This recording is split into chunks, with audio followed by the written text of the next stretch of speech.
Hi there, little one. I'm Cozy Bear. Are you all tucked in? Pillow nice and fluffy? Blanket pulled up high? Perfect. Because tonight, I have a very special story just for you. Are you ready? Then let's begin. Far beneath the surface of the sea, where the water is deep and cool and still, there is a world that never really sleeps.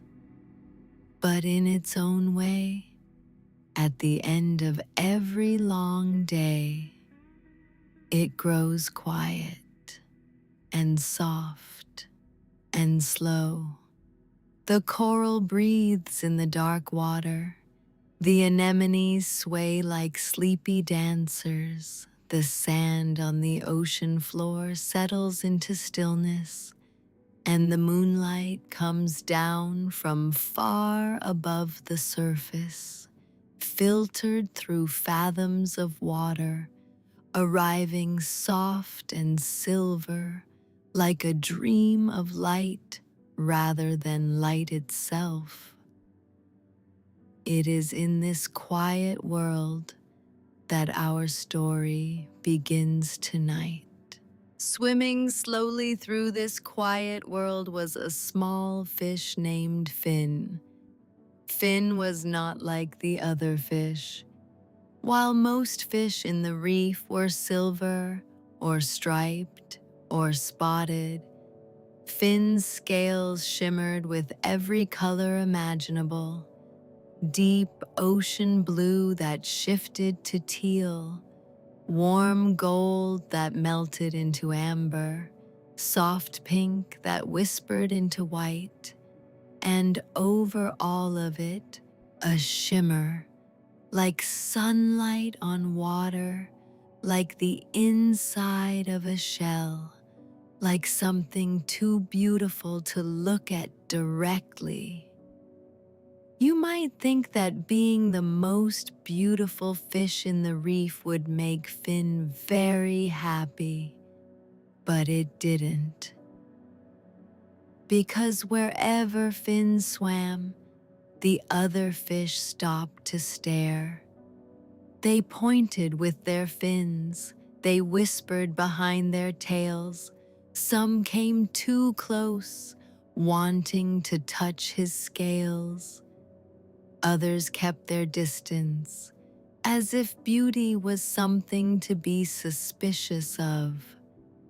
And Finn, who was gentle and shy, and really only wanted to swim quietly and be left alone, would drift away to the quiet corners of the reef, where nobody came, where he could just be without being looked at.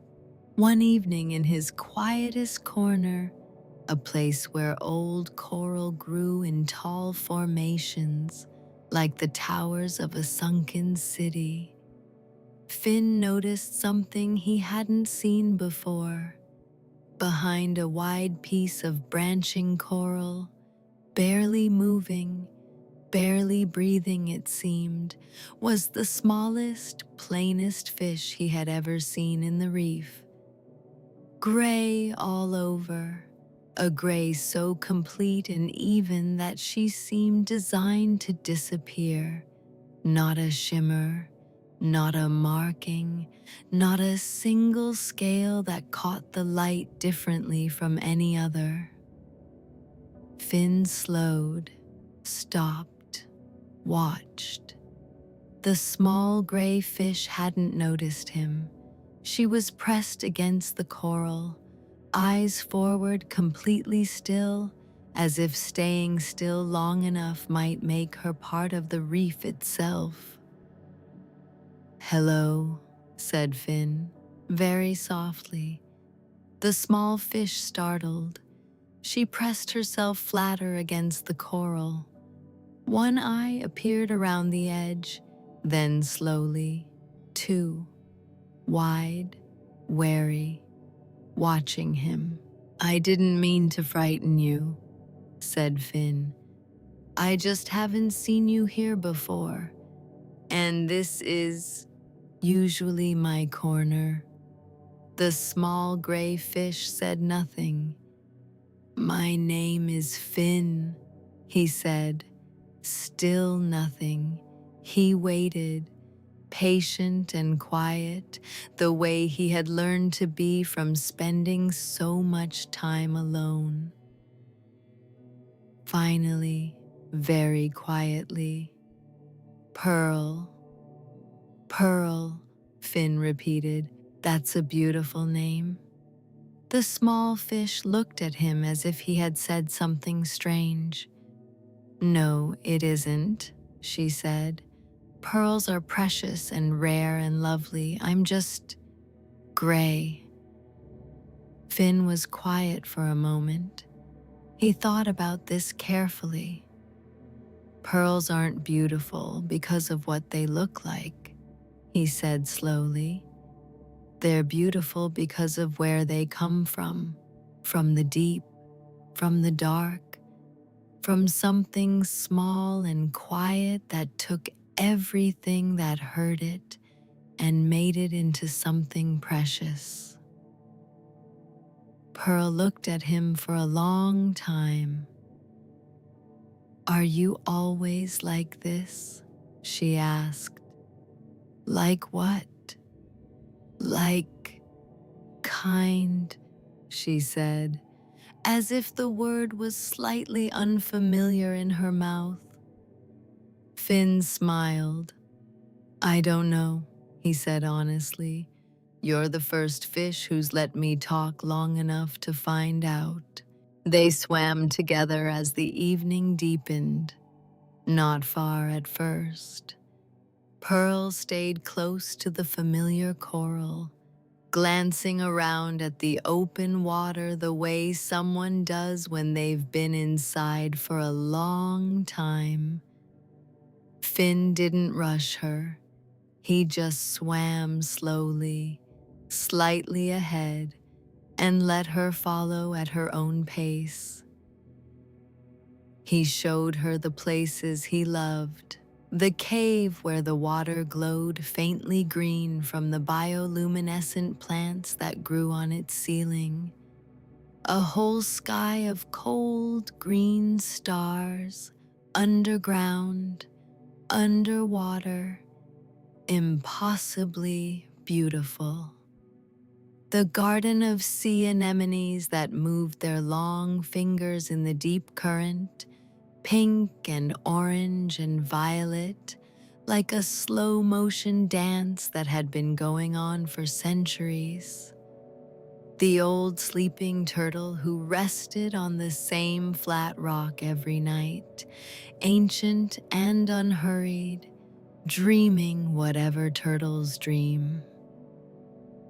And Pearl showed Finn things he had never noticed, because he had always been alone, and some things you only see when there is someone beside you to point them out.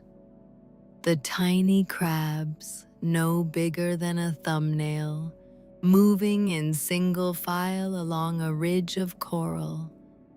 Where were they going? What was so important at this hour? The seahorses, drifting upright through the water like small decorated kings, impossibly dignified, going nowhere in particular with tremendous purpose. The way the moonlight, coming down through the water above, hit the sand of the ocean floor and scattered into 1,000 shifting silver shapes, like light trying to become music. "I've been here my whole life," said Pearl quietly, "and I never saw any of this." "Neither did I," said Finn. "Not really. Not until now." As the night deepened further, they swam back through the main reef, the reef that Finn usually moved through quickly, head down, trying not to be noticed. But tonight he swam slowly, steadily, right beside Pearl. The other fish noticed Finn, as always. The beautiful rainbow scales drew eyes the way they always had.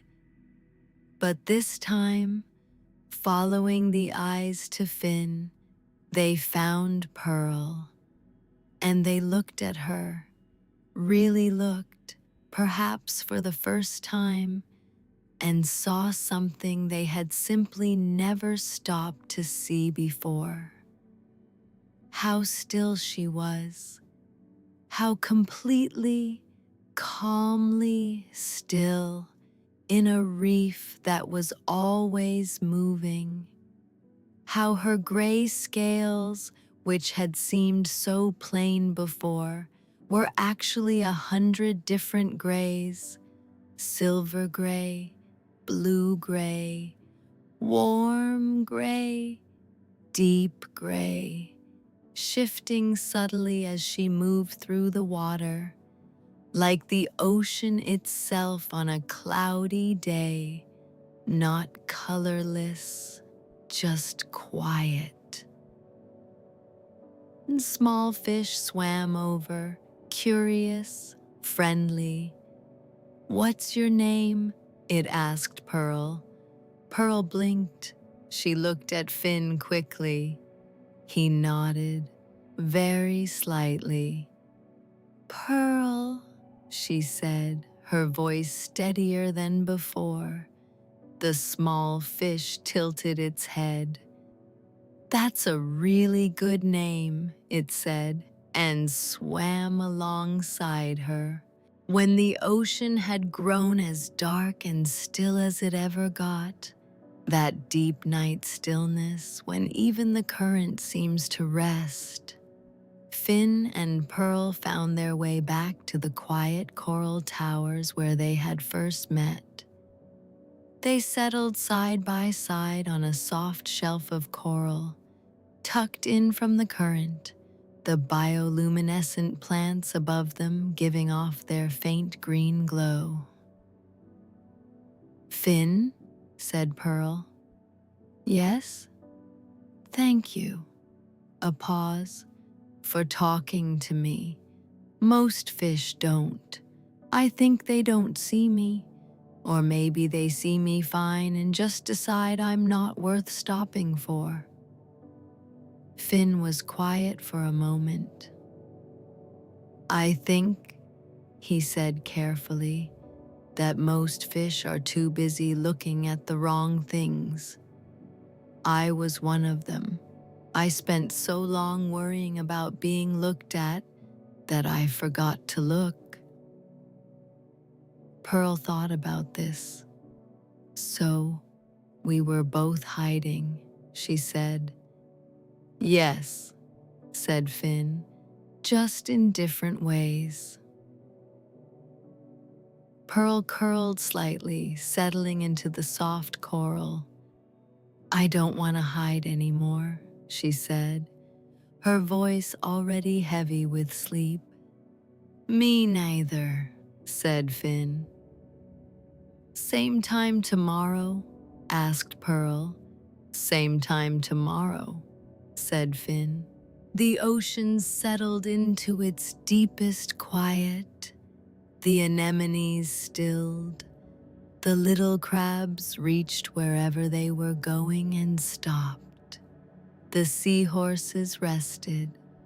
The old turtle dreamed, and the moonlight kept coming down through all that dark water, soft and silver and patient, the way moonlight always does. In a quiet corner of the reef, under a green glowing ceiling of bioluminescent stars, two fish slept, a rainbow one and a pearl gray one, side by side, neither hiding, neither alone. You don't need to shine the brightest to be worth seeing, little one. You just need one person who knows how to look. And you already have that. You always did. And that little one was tonight's story. Cozy Bear hopes you have the most wonderful, magical dreams tonight. See you next time. Good night.